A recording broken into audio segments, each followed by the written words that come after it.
Hello there friends, welcome back to another episode of Generation Tech. My name is Alan. If you guys have been watching The Bad Batch, you'll probably notice something a bit interesting about the soldiers being portrayed in this series. They aren't quite Stormtroopers, which is what they'll one day become, and they aren't quite Clone Troopers, the program that they would succeed. There's something completely different.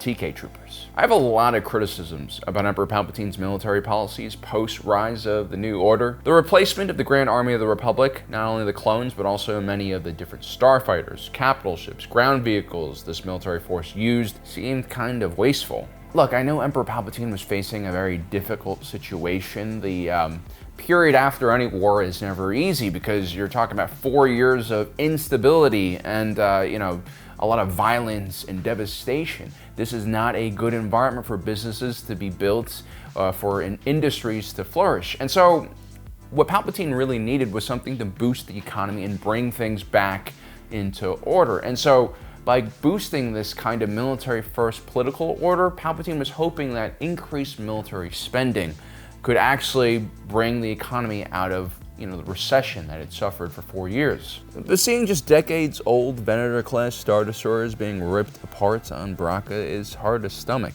especially considering just how effective these carrier cruisers were when compared to the bloated and costly Imperial-class battleship that would replace them. What's even worse is the treatment of the Clone Troopers, who were born into servitude and then forced to fight on the front lines of a battle that they didn't really understand. These clones put everything on the line for a republic in which they had no representation. They preserved democracy as slave soldiers without a vote and faced the harshest of punishments should they choose to follow a different path in life. And with the Imperial Defense Recruitment Bill opening up a pathway for recruitment of Imperial citizens into the Imperial military, suddenly the only thing that the Clone Troopers had was ripped away from them.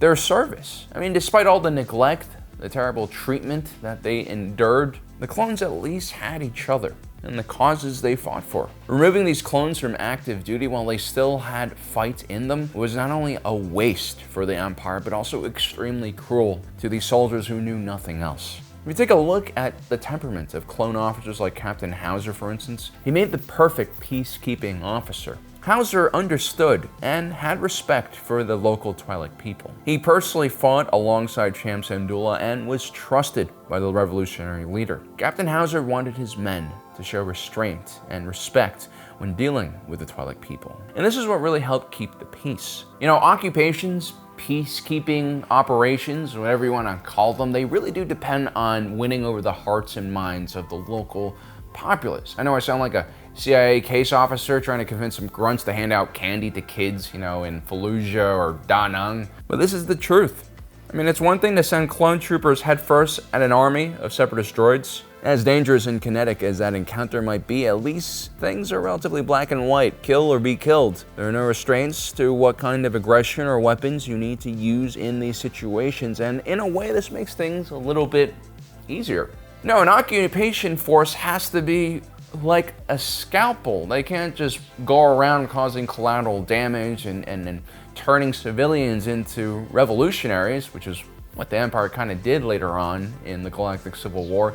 They have to be professional. They have to be well trained and also refitted. They're kind of different from combat soldiers, especially shock troopers who are designed to, storm enemy fortifications and stuff like that. The clones had the discipline. They were made out of the right stuff, so that if things got difficult, if they saw their clone brothers get blown up by some Twi'lek kid suicide bomber, they won't just go off on a convoy of Twi'lek farmers the next day. In an occupation, if you're a part of an occupation force, you are the outsider, you are the bull in the china shop, you are the stranger that is tracking mud into that old lady's nice carpeted house. You have to be really, really careful. One death of an innocent local that was not called for can create 20 more revolutionaries that you have to fight. The clone troopers were just better than the stormtroopers and TK troopers that followed them in almost every way. They were better peacekeepers, but also better combat soldiers. They were more disciplined, tougher, more skilled and experienced. In many ways, they were just better human beings when compared to your average citizen of the galaxy. So why replace them? Beyond the security reasons that Palpatine brings up after Order 66 and the destruction of Tipica City. Well, like most things in the galaxy, it comes down to credits. The clone troopers ultimately needed 9 years of training The federal government must birth, shelter, feed, clothe, entertain, and train these clones on taxpayer money for a ridiculously long time. I mean, some Imperials did train to be Stormtroopers from a relatively young age by entering academies as cadets, but still, it's not like they're raising that Stormtrooper from birth. You know, the first 18 years of an Imperial Stormtrooper's life is taken care of by parents, not the federal government. I mean, the federal government still maybe provides healthcare, education, some minor things, but yeah, most of the bill is footed by the parents. And then once that kid turns 18, they ship him off to Imperial basic training. The average Stormtrooper's training requires only a few months, up to a few years at most. It's nothing like what the federal government has to do for these clones. I took a look, by the way, at the numbers. Guess how much it costs for the average American family to raise a child up to the age of 18? Roughly $250,000. Pump that up to $300,000 if, you know, your daughter wants to go see Tay-Tay all the time or get those sweet backstage access passes. This is what happens. And so this is what the Empire is washing themselves of by taking, you know, fully grown, matured adults rather than making their own test tube babies. And considering how large of a military force Palpatine wants to build up, I think it was very clear from the beginning that the clone troopers could never be scaled up to that size. Nala Se saw the writing on the wall. Only Prime Minister Lama Su believed that the Kaminoan cloning program would continue. Now, having said that, the TK troopers definitely borrow a lot of elements from the clone troopers. I mean, first, visually speaking, if you look at the progression of armor from Phase 1 clone trooper to Phase 2 clone trooper to Imperial Stormtrooper, the TK troopers armor fits in right between. And that's actually because the Empire does save some R&D costs on this armor, because the design for the TK trooper armor is lifted straight from a canceled Phase 3 clone trooper design. And for people who love looking behind the scenes, these designs originally come from Ralph McQuarrie's early concept art for the original Star Wars films. It's kind of cool. And I imagine Vice Admiral Rampart probably lifted those designs from Tipica City before he levels the whole place to the ground. The Kaminoans had their own armor smith, and they became reasonably good at what they were doing after a few iterations. The reason why the clone troopers' armor was white in the first place was because the Kaminoans used paint that could only be seen in the ultraviolet spectrum. Now, obviously, everyone knows that, like, having white armor is only good in, like, a snowy environment. You stick out like a sore thumb. So why does Emperor Palpatine keep this same kind of appearance? Well, it has a lot to do with how the galaxy viewed the clones. You see, the clones were quite popular in the Republic. They were rightfully seen as heroes and defenders of the galaxy. They held back the terrifying Separatist droid army and vanquished the politically ambitious Jedi Order. The clean white, austere uniforms and visored helmets hid the identity of the individual clones. Not that it mattered, of course, to outsiders. They still all kind of looked the same anyway. But this kind of created the sense that the individual clone was not important. It was the institution of the clone army that was important. It was the image of the clones that the people trusted. And by filling the inside of those suits of armor with cheaper, more hastily assembled Imperial citizen soldiers, Emperor Palpatine was hoping that his new soldiers would be received in the same light as guardians of peace and stability. It also helps that these TK troopers are equipped with the trusty and recognizable DC-15A blaster carbine. I mean, people really love blasters, and carrying the right type of blaster that it's associated with the good guys is important. It's kind of like how we view the M16 pattern versus the AK pattern here in our own world. The absence of the full DC-15 that the clones used in the earlier battles of the Clone Wars hides a truth in plain sight about the TK troopers. Their job is completely different from what the clone troopers' job was. The clones had originally been expected to fight on large battlefields, like Geonosis. These are large, flat areas where the range that you would get from a 3-foot-long blaster rifle might come in handy. But imagine using that same massive rifle inside of an urban area, imagine clearing rooms with something like that, or imagine being stationed on a ship with a massive 1-meter-long rifle. It just wouldn't work. In general, the TK troopers had to be far less specialized than the clone troopers were during the Clone Wars, and that's because the Empire didn't really need a specialized military force to tackle a very potent enemy. What they needed was a flexible peacekeeping force. They didn't need anti-tank specialists, they needed latrine digging specialists. They didn't need battle-tested units with high morale, they needed guys to occupy outposts in every corner of the galaxy, and hopefully not get crazy from boredom. Most TK troopers are equipped with a carbine because firepower is not that important for them. Take a look at the American M1 carbine used during World War II, for instance. It's most famously seen in the hands of airborne units, But really, this was a carbine that was designed for drivers, weapons crews, and support units who weren't on the front line. The idea behind the M1 carbine is they wanted an ergonomic platform that was easy to carry around all day, especially if you're getting in and out of cars and vehicles and going into like offices and headquarter units. You didn't want something that was too bulky, that would be annoying, but at the same time, they wanted a weapon that could fire rounds that were more powerful than what comes out of a pistol, but also had a better range and accuracy than a submachine gun. That's where the carbine comes in. It's kind of a jack of all trades and not really good at any one thing. It should be telling that all TK troopers are all equipped with the same dinky carbine.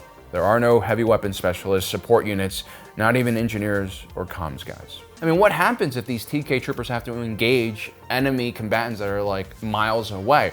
Or what if they have armor or starfighters? I mean, there's a lot of things that these TK troopers would not be able to handle. And that's because from the very beginning, the type of enemies that Emperor Palpatine wanted these TK troopers to tackle were mainly going to be poorly armed and trained civilians. You don't really need anti-tank rounds or combat controls to call in airstrikes in those types of situations. You just need muscle and a few guys to wave their blasts around to keep the people in check. A monopoly on violence, as they say. And if you take a look at the first few battles that the Empire fights against legitimate combatants and not just a bunch of civilians, waving around sticks, it becomes very apparent just how capable the TK troopers are. I mean, who does the Empire send to take out that Separatist holdout on Desix? It's not the TK troopers, it's Crosshair and a unit of clone troopers. These clones are used to CQB and heavy firefights. They don't panic, they don't shrink away from danger. Instead, they grit their teeth and take on a heavily fortified position full of all sorts of dangerous Sepi droid types. Of course, clones are going to be ideally suited for fighting Separatist holdout positions. They have a lot of experience, and oftentimes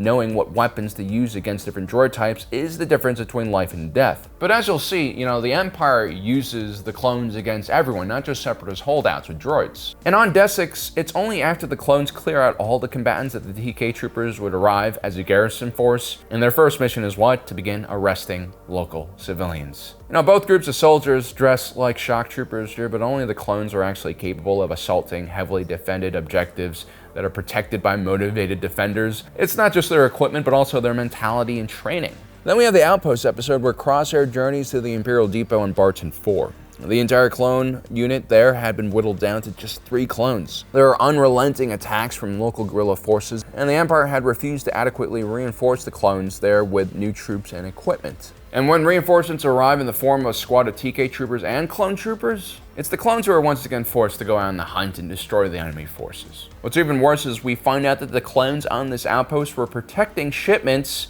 of TK trooper armor for the very soldiers that would replace them. Now, it is of course possible that the Empire is just leaving these outposts undermanned on purpose to destroy these clone units. It's possible that the Empire is volunteering clone units for the most dangerous missions to destroy them. But again, you just have to simply look at the capabilities of the TK troopers and you'll come up with the same conclusion that I have. They just aren't elite combat soldiers, which is why every time we see them, they're mostly just occupying garrisons or patrolling amongst the civilian populace. That's kind of the weird dynamic that Palpatine created for the Empire. He constantly talks about dangers and threats that make it necessary for this huge ramp up in military spending, but at the same time, he claims that he's doing an amazing job keeping everyone safe. And the TK troopers also have this confusing identity. These soldiers are armored from head to toe in fearsome armor that the clone troopers used to survive the huge battlefields of the Clone Wars. They're even trained by the elite clone commandos. Yet these TK troopers, in practice, are no better than your average planetary defense force. I mean, if you take a look at the Imperial Army troopers, they have much cheaper armor, and I think that's it's a much better fit for this kind of large peacekeeping force the Empire is trying to create. And this is the way it is because Emperor Palpatine's whole gambit, from his political career to his economic promises to his so-called mighty imperial military, was all show and no substance. It's all form over function. If you take a look at Sheev Palpatine's early campaigns to become a senator and then Supreme Chancellor of the Republic, that's also how he rolled. He would have these grand populist messages that were really light on ideology or position when it came to policies. He basically only said what he thought the people wanted to hear in order to win. Still, at the end of the day, the TK troopers, despite being a clear step backwards for the Empire, is still probably the right military force for the Empire. And as strange as it sounds, this was a galactic government that had far too much territory and not enough funds and manpower to guard it all. Quantity was always going to trump quality in the Empire.